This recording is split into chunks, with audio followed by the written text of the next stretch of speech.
La chute de la maison Usher par Edgar Allan Poe.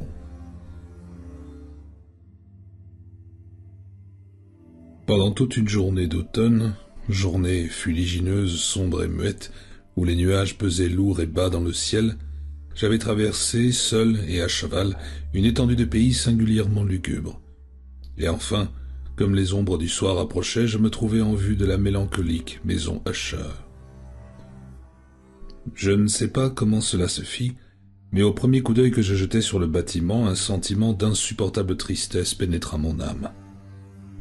Je dis insupportable car cette tristesse n'était nullement tempérée par une parcelle de ce sentiment dont l'essence poétique fait presque une volupté et dont l'âme est généralement saisie en face des images naturelles les plus sombres de la désolation et de la terreur.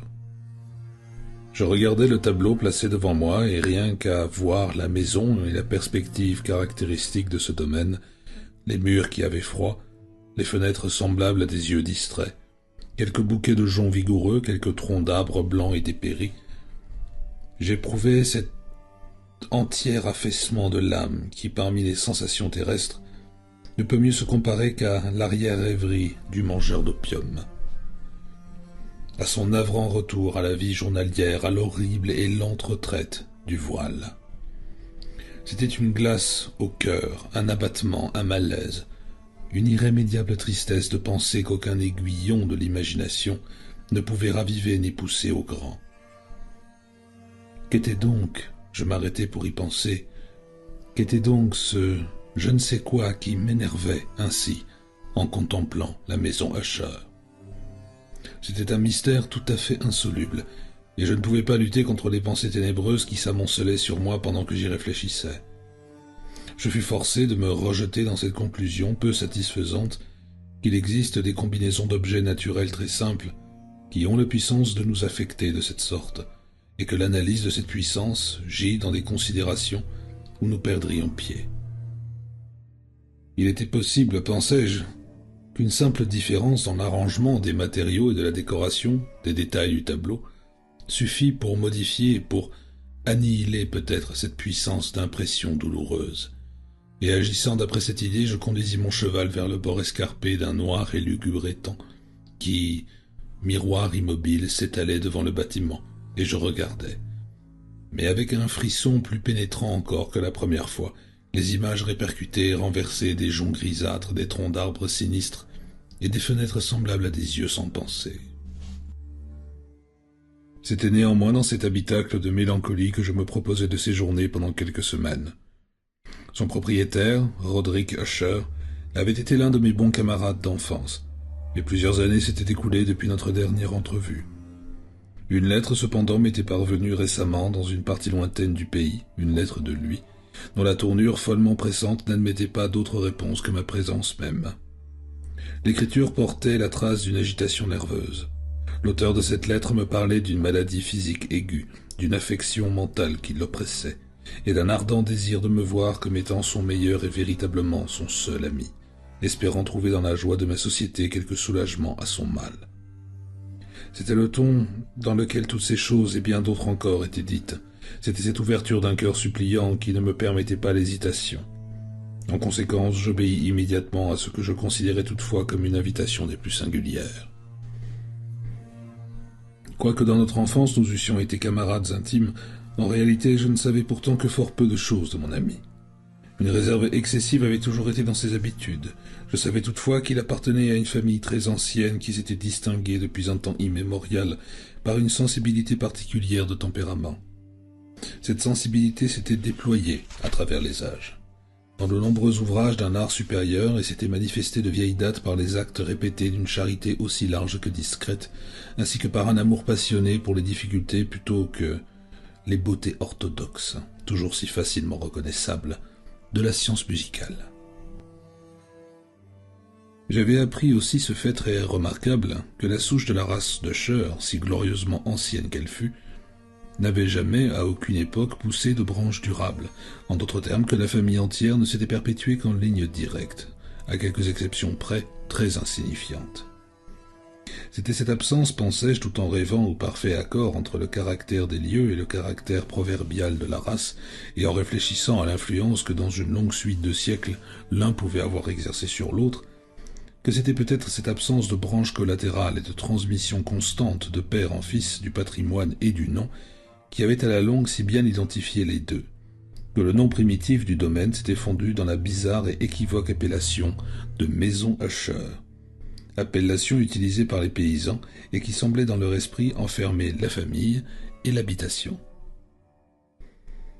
J'ai dit que le seul effet de mon expérience quelque peu puérile, c'est-à-dire d'avoir regardé dans les temps, avait été de rendre plus profonde ma première et si singulière impression. Je ne dois pas douter que la conscience de ma superstition croissante, pourquoi ne la définirais-je pas ainsi, n'ait principalement contribué à accélérer cet accroissement. Telle est, je le savais de vieille date, la loi paradoxale de tous les sentiments qui ont la terreur pour base, et ce fut peut-être l'unique raison qui fit que, quand mes yeux, laissant l'image dans les temps, se relevèrent vers la maison elle-même, une étrange idée me poussa dans l'esprit. Une idée si ridicule en vérité que, si j'en faisais mention, c'est seulement pour montrer la force vive des sentiments qui m'oppressaient. Mon imagination avait si bien travaillé que je croyais réellement qu'autour de l'habitation et du domaine planait une atmosphère qui lui était particulière, ainsi qu'aux environs les plus proches. Une atmosphère qui n'avait pas d'affinité avec l'air du ciel, mais qui s'exhalait des arbres dépérés, des murailles grisâtres et de l'étang silencieux. Une vapeur mystérieuse et pestilentielle à peine visible, lourde et paresseuse, et d'une couleur plombée. Je secouai de mon esprit ce qui ne pouvait être qu'un rêve, et j'examinai avec plus d'attention l'aspect réel du bâtiment. Son caractère dominant semblait être celui d'une excessive antiquité. La décoration produite par les siècles était grande. De menues fongosités recouvraient toute la face extérieure et la tapissaient à partir du toit comme une fine étoffe curieusement brodée. Mais tout cela n'impliquait aucune détérioration extraordinaire. Aucune partie de la maçonnerie n'était tombée, et il semblait qu'il y eût une contradiction étrange entre la consistance générale intacte de toutes ces parties et l'état particulier des pierres émiettées qui me rappelait complètement la spécieuse intégrité de ces vieilles boiseries qu'on a laissé longtemps pourrir dans quelques caves oubliées, loin du souffle de l'air extérieur. À part cet indice d'un vaste délabrement, l'édifice ne donnait aucun symptôme de fragilité. Peut-être l'œil d'un observateur minutieux aurait-il découvert une fissure à peine visible qui partait du toit de la façade, se frayait une route en zigzag à travers le mur et allait se perdre dans les eaux funestes de l'étang. Tout en remarquant ces détails, je suivis à cheval une courte chaussée qui me menait à la maison. Un valet de chambre prit mon cheval et j'entrai sous la voûte gothique du vestibule. Un domestique au pas furtif me conduisit en silence à travers maints passages obscurs et compliqués vers le cabinet de son maître. Bien des choses que je rencontrai dans cette promenade contribuèrent, je ne sais comment, à renforcer les sensations vagues dont j'ai déjà parlé. Les objets qui m'entouraient, les sculptures des plafonds, les sombres tapisseries des murs, la noirceur d'ébène des parquets, et les fantasmagoriques trophées armoriaux qui bruissaient, ébranlés par ma marche précipitée, étaient choses bien connues de moi. Mon enfance avait été accoutumée à des spectacles analogues, et quoique je les reconnusse sans hésitation pour des choses qui m'étaient familières, j'admirais quelle pensée insolite ces images ordinaires évoquaient en moi. Sur l'un des escaliers, je rencontrai le médecin de famille. Sa physionomie, à ce qu'il me sembla, portait une expression mêlée de malignité basse et de perplexité. Il me croisa précipitamment et passa. Le domestique ouvrit alors une porte et m'introduisit en présence de son maître. La chambre dans laquelle je me trouvais était très grande et très haute. Les fenêtres longues, étroites, étaient à une telle distance du noir plancher de chêne qu'il était absolument impossible d'y les atteindre. De faibles rayons d'une lumière cramoisie se frayaient un chemin à travers les carreaux treillissés et rendaient suffisamment distincts les principaux objets environnants. L'œil néanmoins s'efforçait en vain d'atteindre les angles lointains de la chambre ou les enfoncements du plafond arrondi en voûte et sculpté. De sombres draperies tapissaient les murs. L'ameublement général était extravagant, incommode, antique et délabré. Une masse de livres et d'instruments de musique gisait éparpillés çà et là, mais ça ne suffisait pas à donner une vitalité quelconque au tableau. Je sentais que je respirais une atmosphère de chagrin. Un air de mélancolie âpre, profonde, incurable, planait sur tout et pénétrait tout. À mon entrée, Usher se leva d'un canapé sur lequel il était couché tout de son long, et m'accueillit avec une chaleureuse vivacité qui ressemblait fort, telle fut du moins ma première pensée, à une cordialité emphatique, à l'effort d'un homme du monde ennuyé qui obéit à une circonstance. Néanmoins, un coup d'œil jeté sur sa physionomie me convainquit de sa parfaite sincérité. Nous nous assîmes, et pendant quelques moments, comme il restait muet, je le contemplais avec un sentiment moitié de pitié et moitié d'effroi. À coup sûr, jamais homme n'avait aussi terriblement changé et en aussi peu de temps que Roderick Usher. Ce n'était qu'avec peine que je pouvais consentir à admettre l'identité de l'homme placé en face de moi avec le compagnon de mes premières années. Le caractère de sa physionomie avait toujours été remarquable, un teint cadavéreux, un œil large, liquide et lumineux au-delà de toute comparaison, des lèvres un peu minces et très pâles, mais d'une courbe merveilleusement belle. Un nez d'un moule hébraïque très délicat, mais d'une ampleur de narine qui s'accorde rarement avec une pareille forme. Un menton d'un modèle charmant, mais qui, par un manque de saillie, trahissait un manque d'énergie morale. Des cheveux d'une douceur et d'une ténuité plus qu'arachnéenne. Tous ces traits auxquels il faut ajouter un développement frontal excessif lui faisaient une physionomie qu'il n'était pas facile d'oublier. Mais actuellement, dans la simple exagération du caractère de cette figure et de l'expression qu'elle présentait habituellement, il y avait un tel changement que je doutais de l'homme à qui je parlais. La pâleur maintenant spectrale de la peau et l'éclat maintenant miraculeux de l'œil me saisissaient particulièrement et m'épouvantaient. Puis il avait laissé croître indéfiniment ses cheveux sans s'en apercevoir, et comme cet étrange tourbillon aranéeux flottait, plutôt qu'il ne tombait autour de sa face, je ne pouvais même, avec de la bonne volonté, trouver dans leur étonnant style arabesque rien qui rappelât la simple humanité. Je fus tout d'abord frappé d'une certaine incohérence, d'une inconsistance dans les manières de mon ami, et je découvris bientôt que cela provenait d'un effort incessant, aussi faible que puéril, pour maîtriser une trépidation habituelle, une excessive agitation nerveuse. Je m'attendais bien à quelque chose dans ce genre et j'y étais préparé, non seulement par sa lettre, mais aussi par le souvenir de certains traits de son enfance et par des conclusions déduites de sa singulière conformation physique et de son tempérament. Son action était alternativement vive et indolente. Sa voix passait rapidement d'une indécision tremblante, quand les esprits vitaux semblaient entièrement absents, à cette espèce de brièveté énergique, à cette énonciation abrupte, solide, posée et sonnant le creux, à ce parler guttural et rude, parfaitement balancé et modulé, qu'on peut observer chez le parfait ivrogne ou l'incorrigible mangeur d'opium pendant les périodes de leur plus intense excitation. Ce fut dans ce ton qu'il parla de l'objet de ma visite, de son ardent désir de me voir et de la consolation qu'il attendait de moi. Il s'étendit assez longuement et s'expliqua à sa manière sur le caractère de sa maladie. C'était, disait-il, un mal de famille, un mal constitutionnel, un mal pour lequel il désespérait de trouver un remède. Une simple affection nerveuse, ajouta-t-il immédiatement, dont sans doute il serait bientôt délivré. Elle se manifestait par une foule de sensations extranaturelles. Quelques-unes, pendant qu'il me les décrivait, m'intéressèrent et me confondirent. Il se peut cependant que les termes et le ton de son débit y aient été pour beaucoup. Il souffrait vivement d'une acuité morbide des sens. Les aliments les plus simples étaient pour lui les seuls tolérables. Il ne pouvait porter en fait de vêtements que certains tissus. Toutes les odeurs de fleurs le suffoquaient. Une lumière, même faible, lui torturait les yeux.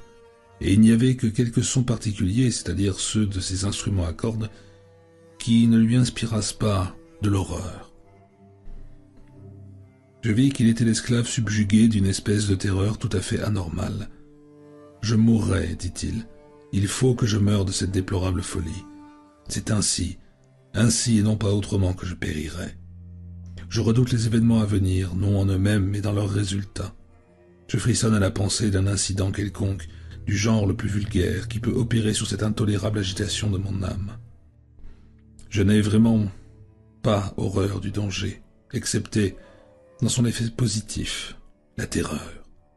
Dans cet état d'énervation, état pitoyable, je sens que tôt ou tard le moment viendra où la vie et la raison m'abandonneront, à la fois dans quelque lutte inégale, avec le sinistre fantôme, la peur. J'appris aussi par intervalles et par des confidences hachées, des demi-mots et des sous-entendus une autre particularité de sa situation morale. Il était dominé par certaines impressions superstitieuses relatives au manoir qu'il habitait, et d'où il n'avait pas osé sortir depuis plusieurs années, relatives à une influence dont il traduisait la force supposée en des termes trop ténébreux pour être rapportés ici. Une influence que quelques particularités dans la forme même et dans la matière du manoir héréditaire avait, par l'usage de la souffrance, disait-il, imprimé sur son esprit un effet que le physique des murs gris, des tourelles et de l'étang noirâtre où se mirait tout le bâtiment avait à la longue créé sur le moral de son existence.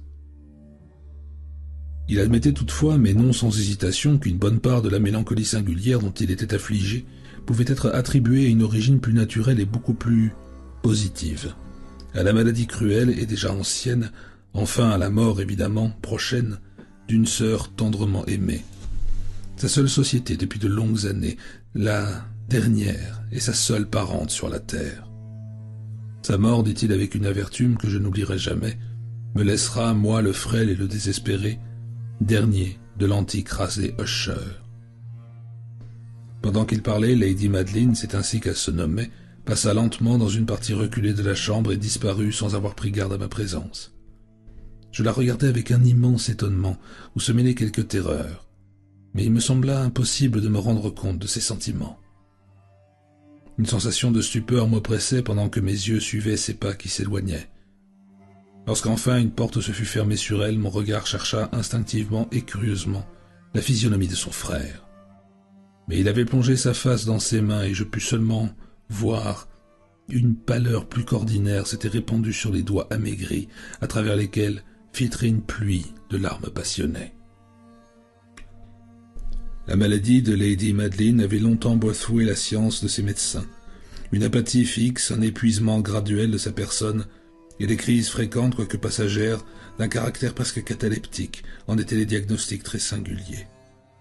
Jusque-là, elle avait bravement porté le poids de sa maladie et ne s'était pas encore résignée à se mettre au lit. Mais sur la fin du soir de mon arrivée au château, elle cédait, comme son frère me le dit dans la nuit, avec une inexprimable agitation, à la puissance écrasante du fléau, et j'appris que le coup d'œil que j'avais jeté sur elle serait probablement le dernier, que je ne verrais plus jamais la dame vivante. Pendant les quelques jours qui suivirent, son nom ne fut prononcé ni par Usher ni par moi, et durant cette période je m'épuisai en efforts pour alléger la mélancolie de mon ami. Nous peignîmes et nous lûmes ensemble, ou bien j'écoutais comme dans un rêve ses étranges improvisations sur son éloquente guitare. Et ainsi, à mesure qu'une intimité de plus en plus étroite m'ouvrait plus familièrement les profondeurs de son âme, je reconnaissais plus amèrement la vanité de tous mes efforts pour amener un esprit, d'où la nuit, comme une propriété qui aurait été inhérente, déversait sur tous les objets de l'univers physique et moral une irradiation incessante de ténèbres. Je gardais toujours le souvenir de maintes heures solennelles que j'ai passées seul avec le maître de la maison Usher, et j'essaierai vainement de définir le caractère exact des études ou des occupations dans lesquelles il m'entraînait ou me montrait le chemin. Une idéalité ardente, excessive et morbide projetait sur toute chose sa lumière sulfureuse.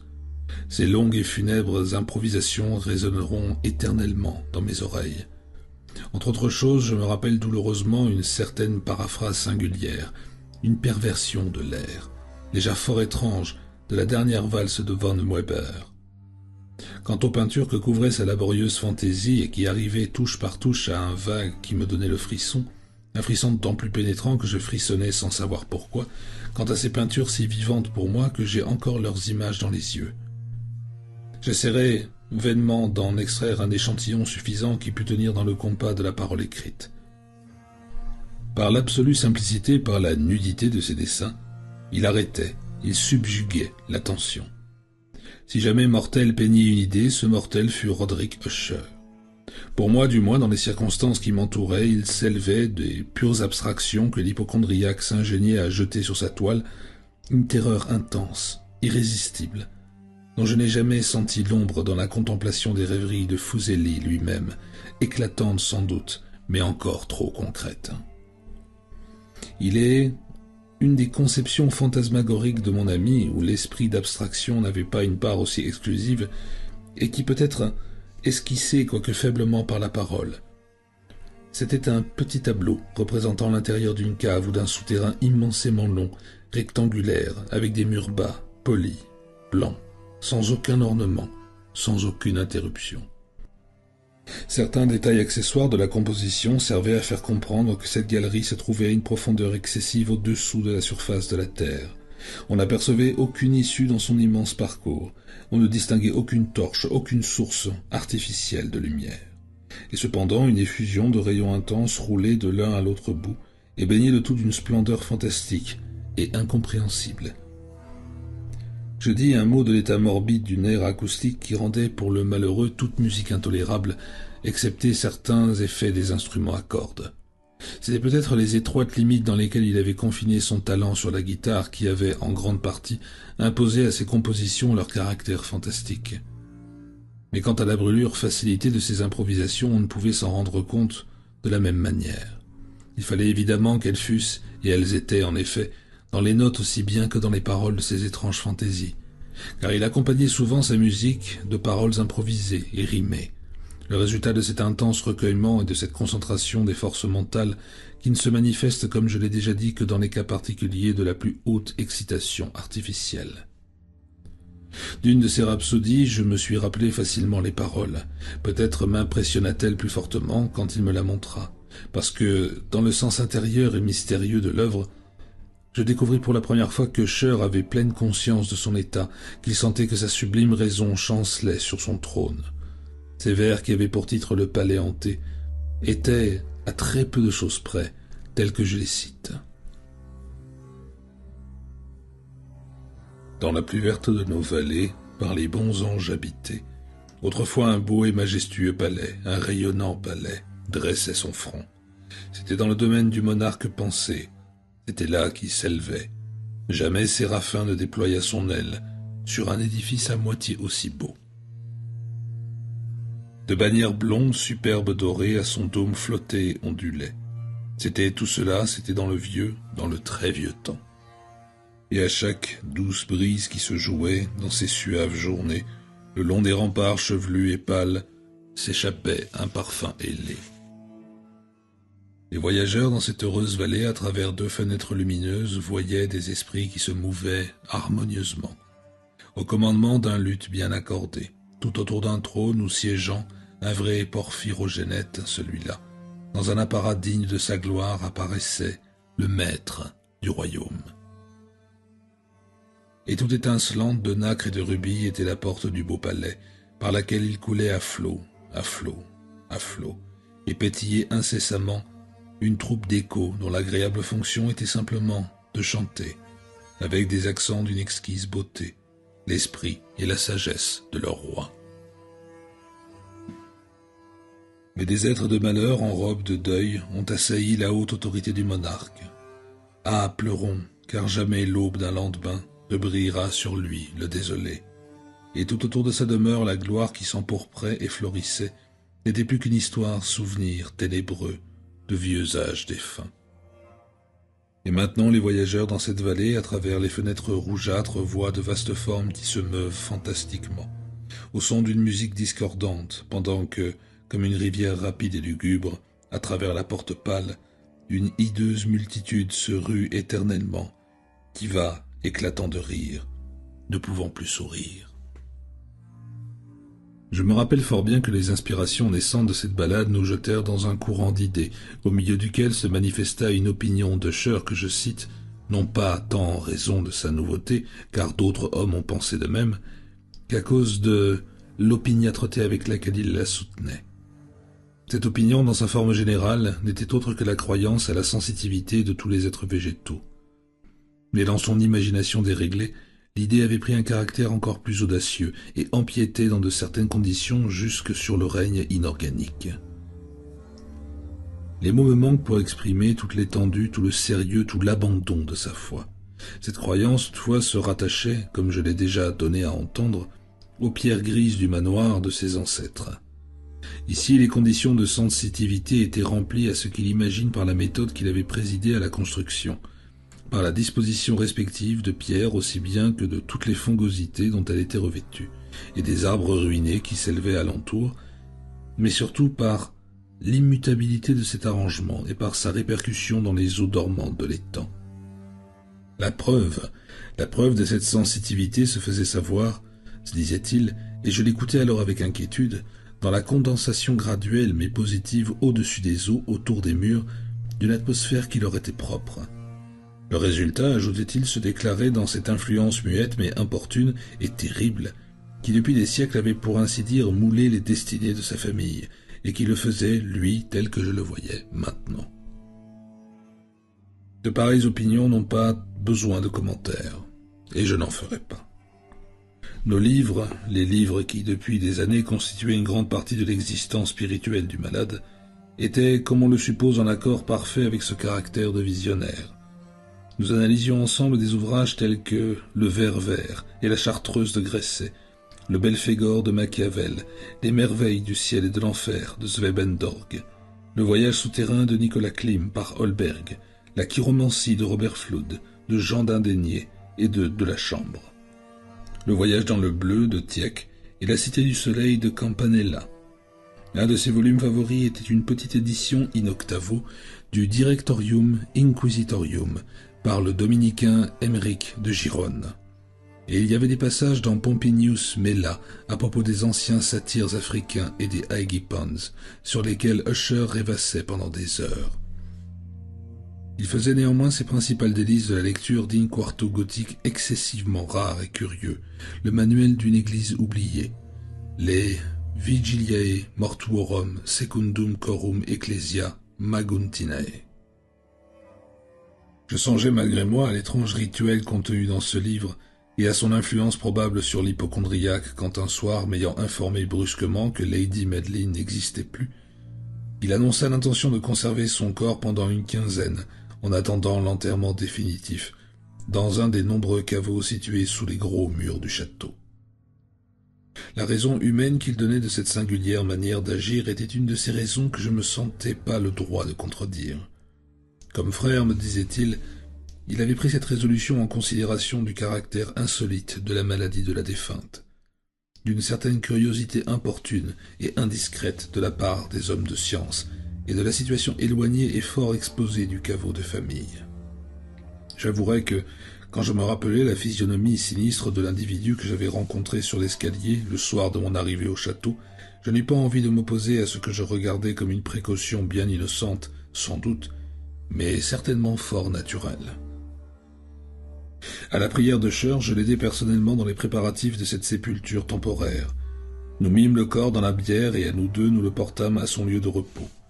Le caveau dans lequel nous le déposâmes, et qui était resté fermé depuis si longtemps que nos torches à moitié étouffées dans cette atmosphère suffocante, ne nous permettait guère d'examiner les lieux, était petit, humide, et n'offrait aucune voie à la lumière du jour.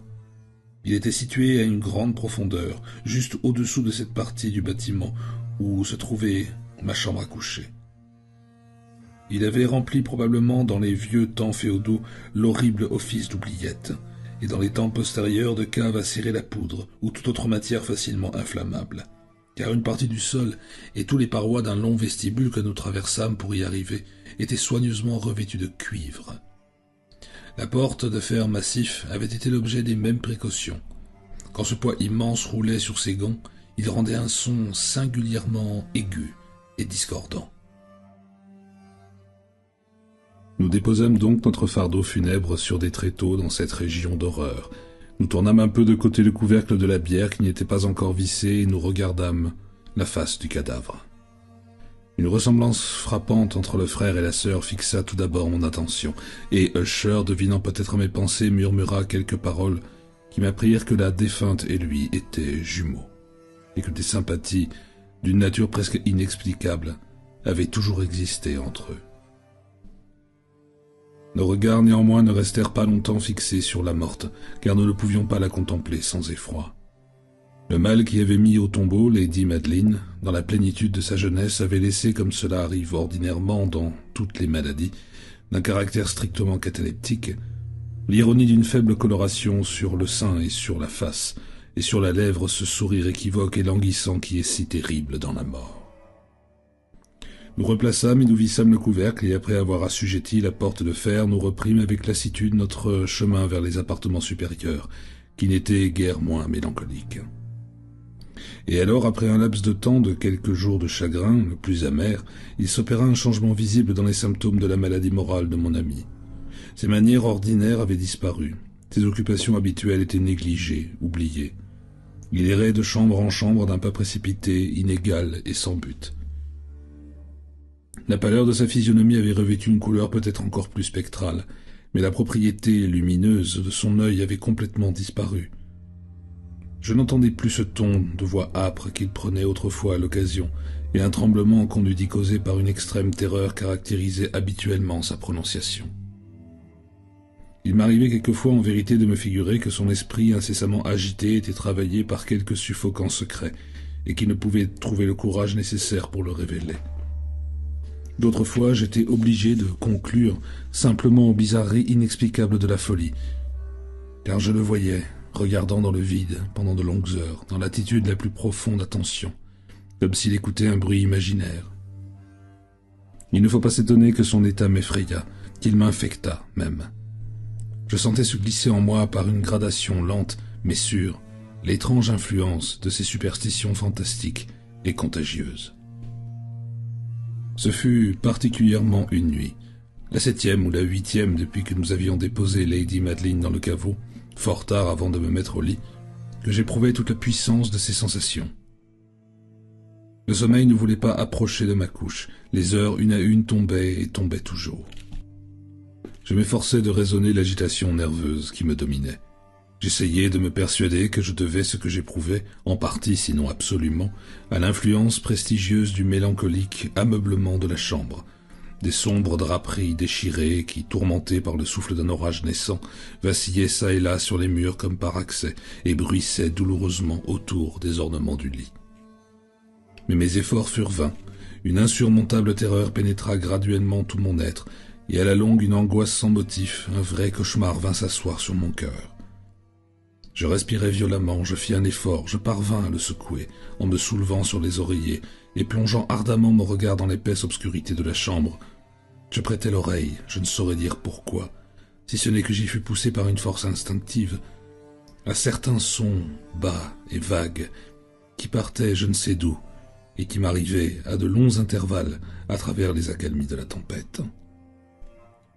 Dominé par une sensation intense d'horreur inexplicable et intolérable, je mis mes habits à la hâte car je sentais que je ne pourrais pas dormir de la nuit, et je m'efforçais en marchant çà et là à grands pas dans la chambre, de sortir de l'état déplorable dans lequel j'étais tombé. J'avais à peine ainsi fait quelques tours quand un pas léger sur un escalier voisin arrêta mon attention. Je reconnus bientôt que c'était le pas d'Usher. Une seconde après, il frappa doucement à ma porte et entra, une lampe à la main. Sa physionomie était comme d'habitude une pâleur cadavéreuse, mais il y avait en outre dans ses yeux je ne sais quelle hilarité insensée, et dans toutes ses manières une espèce d'hystérie évidemment contenue. Son air m'épouvanta, mais tout était préférable à la solitude que j'avais endurée si longtemps, et j'accueillis sa présence comme un soulagement. « Et vous n'avez pas vu cela ?» dit-il brusquement après quelques minutes de silence, et après avoir promené autour de lui un regard fixe. « Vous n'avez pas vu cela? Mais attendez, vous le verrez. » Tout en parlant ainsi et ayant soigneusement abrité sa lampe, il se précipita vers une des fenêtres et l'ouvrit toute grande, à la tempête. L'impétueuse furie de la rafale nous enleva presque du sol. C'était vraiment une nuit d'orage affreusement belle, une nuit unique et étrange, dans son horreur et sa beauté. Un tourbillon s'était probablement concentré dans notre voisinage, car il y avait des changements fréquents et violents dans la direction du vent, et l'excessive densité des nuages, maintenant descendus si bas qu'ils pesaient presque sur les tourelles du château, ne nous empêchait pas d'apprécier la vélocité vivante avec laquelle ils accouraient l'un contre l'autre de tous les points de l'horizon, au lieu de se perdre dans l'espace. Leur excessive densité ne nous empêchait pas de voir ce phénomène. Pourtant, nous n'apercevions pas un brin de lune ni d'étoile, et aucun éclair ne projetait sa lueur.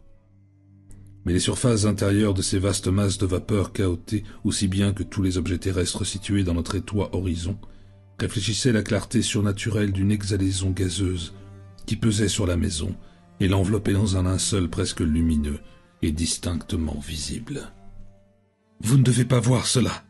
Vous ne contemplerez pas cela, » dis-je en frissonnant à Usher, et je le ramenai avec une douce violence de la fenêtre vers un fauteuil. Ces spectacles qui vous mettent hors de vous sont des phénomènes purement électriques et fort ordinaires. Ou peut-être tirent-ils leur funeste origine de miasmes fétides de l'étang. Fermons cette fenêtre, l'air est glacé et dangereux pour votre constitution. Voici un de vos romans favoris. Je lirai et vous écouterez. Et nous passerons ainsi cette terrible nuit ensemble. L'antique bouquin sur lequel j'avais mis la main était le Mad Trist de Sir Lancelot Canning, et je l'avais décoré du titre de livre favori d'Usher, pas plaisanterie. Triste plaisanterie, car en vérité dans sa niaise et baroque prolixité, il n'y avait pas grande pâture pour la haute spiritualité de mon ami. Mais c'était le seul livre que j'eusse immédiatement sous la main, et je me berçais du vague espoir que l'agitation qui tourmentait l'hypocondriaque trouverait du soulagement dans l'exagération même des folies que j'allais lui dire. À en juger par l'air d'intérêt étrangement tendu avec lequel il écoutait ou feignait d'écouter les phrases du récit, j'aurais pu me féliciter du succès de ma ruse. J'étais arrivé à cette partie si connue de l'histoire où Ethelred, le héros du livre, ayant en vain cherché à entrer à l'amiable dans la demeure d'un ermite, se met en devoir de s'introduire par la force. Ici, on s'en souvient, le narrateur s'exprime ainsi. Et Ethelred, qui était par nature un cœur vaillant, et qui maintenant aussi était très fort, en raison de l'efficacité du vin qu'il avait bu, n'attendit pas plus longtemps pour parlementer avec l'ermite, qui avait en vérité l'esprit tourné à l'obstination et à la malice. Mais sentant la pluie sur ses épaules et craignant l'explosion de la tempête, il leva bel et bien sa massue, et avec quelques coups fraya bien vite un chemin à travers les planches de la porte. À sa main gantée de fer, et tira avec sa main vigoureusement à lui, il fit craquer et se fendre et sauter le tout en morceaux. Si bien que le fruit du bois sec et sonnant, le creux porta l'alarme et fut répercuté d'un bout à l'autre de la forêt.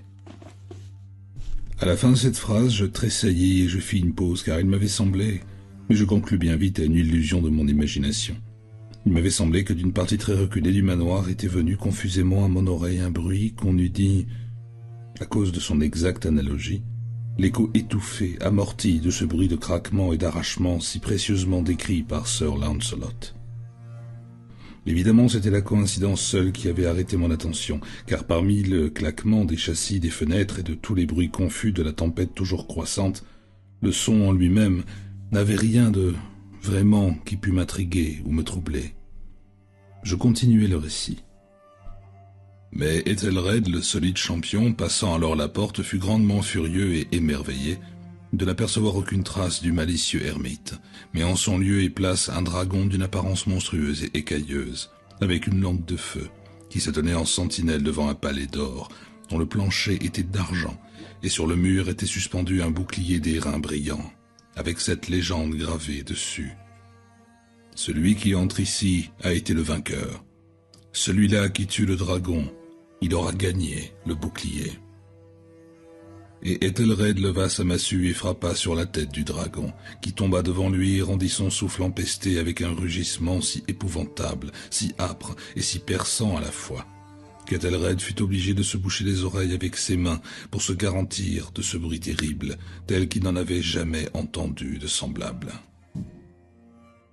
Ici, je fais brusquement une nouvelle pause, et cette fois avec un sentiment de violent étonnement, car il n'y avait pas lieu de douter que je dusse réellement entendu, dans quelle direction il m'était impossible de le deviner, un son affaibli et comme lointain, mais âpre, prolongé, singulièrement perçant et grinçant, l'exacte contrepartie du cri surnaturel du dragon décrit par le romancier, et tel que mon imagination se l'était déjà figuré. Oppressé comme je l'étais évidemment lors de cette seconde et très extraordinaire coïncidence, par 1000 sensations contradictoires, parmi lesquelles dominaient un étonnement et une frayeur extrême, je gardais néanmoins assez de présence d'esprit pour éviter d'exciter par une observation quelconque la sensibilité nerveuse de mon camarade. Je n'étais pas du tout sûr qu'il eût remarqué le bruit en question, quoique bien certainement une étrange altération se fût, depuis ces dernières minutes, manifestée dans son maintien. De sa position primitive, juste vis-à-vis de moi, il avait peu à peu tourné son fauteuil de manière à se trouver assis, à la face tournée vers la porte de la chambre. en sorte que je ne pouvais pas voir ses traits d'ensemble, quoique je m'aperçusse bien que ses lèvres tremblaient comme si elles murmuraient quelque chose d'insaisissable. Sa tête était tombée sur sa poitrine, cependant je savais qu'il n'était pas endormi. L'œil que j'entrevoyais de profil était béant et fixe. D'ailleurs, le mouvement de son corps contredisait aussi cette idée, car il se balançait d'un côté et de l'autre avec un mouvement très doux, mais constant et uniforme. Je remarquai rapidement tout cela et repris le récit de Sir Lancelot qui continuait ainsi. Et maintenant le brave champion ayant échappé à la terrible furie du dragon, se souvenant du bouclier d'airain et que l'enchantement qui était dessus était rompu, écarta le cadavre de devant son chemin et s'avança courageusement sur le pavé d'argent du château, vers l'endroit du mur où pendait le bouclier, lequel en vérité n'attendit pas qu'il fût arrivé tout auprès, mais tomba à ses pieds, sur le pavé d'argent, avec un puissant et terrible retentissement. À peine ces dernières syllabes avaient-elles fui mes lèvres que, comme si un bouclier d'airain était pesamment tombé en ce moment même sur un plancher d'argent, j'en entendis l'écho distinct, profond, métallique, retentissant, mais comme assourdi. J'étais complètement énervé, je sautai sur mes pieds, mais Usher n'avait pas interrompu son balancement régulier. Je me précipitai vers le fauteuil où il était toujours assis. Ses yeux étaient braqués droit devant lui, et toute sa physionomie était tendue par une rigidité de pierre. Mais quand je posai la main sur son épaule, un violent frisson parcourut tout son être, un sourire malsain trembla sur ses lèvres, et je vis qu'il parlait bas, très bas, un murmure précipité et inarticulé, comme s'il n'avait pas conscience de ma présence. Je me penchai tout à fait contre lui, et enfin, je dévorai l'horrible signification de ses paroles. « Vous n'entendez pas? Moi, j'entends, et j'ai entendu pendant longtemps. Longtemps, bien des minutes, bien des heures, bien des jours, j'ai entendu, mais je n'osais pas. Oh, pitié pour moi, misérable infortuné que je suis. Je n'osais pas parler. Nous l'avons mise vivante dans la tombe. Ne vous ai-je pas dit que mes sens étaient très fins? Je vous dis maintenant que j'ai entendu ces premiers faibles mouvements dans le fond de la bière. Je les ai entendus. Il y a déjà bien des jours. Mais je n'osais pas parler. Et maintenant, cette nuit, est-elle raide? Ah! La porte de l'ermite enfoncée, et le râle du dragon, et le retentissement du bouclier. Dites plutôt le bruit de sa bière, et le grincement des gonds de fer de sa prison, et son affreuse lutte dans le vestibule de cuivre. Où fuir? Ne sera-t-elle pas ici tout à l'heure? N'arrive-t-elle pas pour me reprocher ma précipitation? N'ai-je pas entendu son pas dans l'escalier? Est-ce que je ne distingue pas l'horrible et lourd battement de son cœur? Insensé! Ici, il se dressa furieusement sur ses pieds et hurla ces syllabes, comme si dans cet effort suprême il rendait son âme. Insensé! Je vous dis qu'elle est maintenant derrière la porte! À l'instant même, comme si l'énergie surhumaine de sa parole eût acquis la toute-puissance d'un charme, les vastes et antiques panneaux que désignait Usher entr'ouvrirent lentement leurs lourdes mâchoires d'ébène. C'était l'œuvre d'un coup de vent. Mais derrière cette porte se tenait alors la haute figure de Lady Madeleine Usher, enveloppée de son suaire. Il y avait du sang sur ses vêtements blancs, et toute sa personne amaigrie portait les traces évidentes de quelque horrible lutte. Pendant un moment, elle resta tremblante et vacillante sur le seuil, puis avec un cri plaintif et profond, elle tomba lourdement en avant sur son frère, et dans sa violente et définitive agonie, elle l'entraîna à terre, cadavre maintenant, et victime de ses terreurs anticipées. Je m'enfuis de cette chambre et de ce manoir frappé d'horreur. La tempête était encore dans toute sa rage quand je franchissais la vieille avenue. Tout d'un coup, une lumière étrange se projeta sur la route, et je me retournai pour voir d'où pouvait jaillir une lueur si singulière, car je n'avais derrière moi que le vaste château avec toutes ses ombres. Le rayonnement provenait de la pleine lune qui se couchait, rouge de sang, et maintenant brillait vivement à travers cette fissure à peine visible naguère, qui, comme je l'ai dit, parcourait en zigzag le bâtiment depuis le toit jusqu'à la base. Pendant que je regardais, cette fissure s'élargit rapidement. Il survint une reprise de vent, un tourbillon furieux. Le disque entier de la planète éclata tout à coup à ma vue. La tête me tourna quand je vis les puissantes murailles s'écrouler en deux. Il se fit un bruit prolongé, un fracas tumultueux, comme la voix de 1000 cataractes. Et l'étang profond et croupi placé à mes pieds se referma tristement et silencieusement sur les ruines de la maison Usher.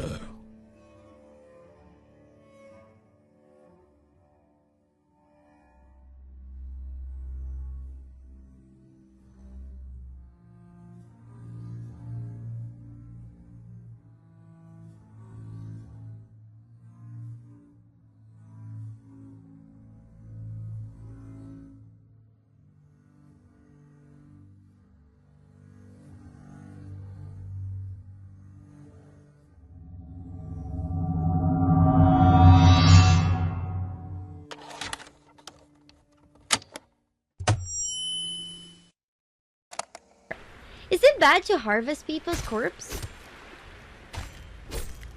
It feels a little bit wrong. I do need a hide, and it makes me feel bad killing animals. Well, ripped. I guess it's a solution. Do we need to close the door? Wait, we can't sleep. Wait, is killing a named NPC bad?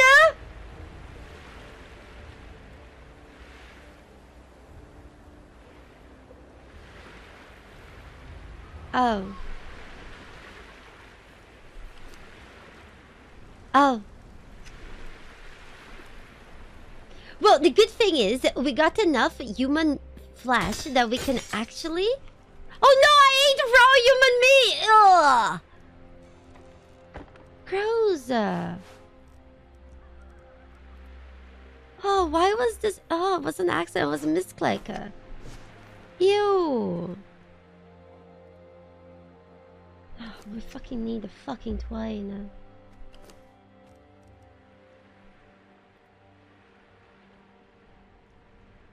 Gosh. Okay. We have a bed now. Okay, cool. Wait, we can actually sleep now? Does this make the time pass? I'm standing on my... Guys, when you wake up, do you also stand on your bed with your shoes on?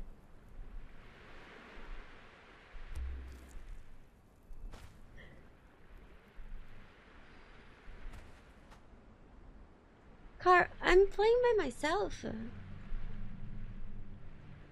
This is not multiplayer. Budget, thank you so much for the 18 months of support to Blackjack and Hookers for my money. Thank you. I don't? Huh. Thank you, Sponge. Thank you so much. Where's my bunny? Guys, I didn't see my bunny today. This is so sad. He's just gone. He's just gone. Who wears their shoes, Shabbat? I don't know. Apparently some people do. We go. He's doing bunny things. I just miss him. I just like to have his bunny face around. Should we leave our stuff at home? Oh, probably, right?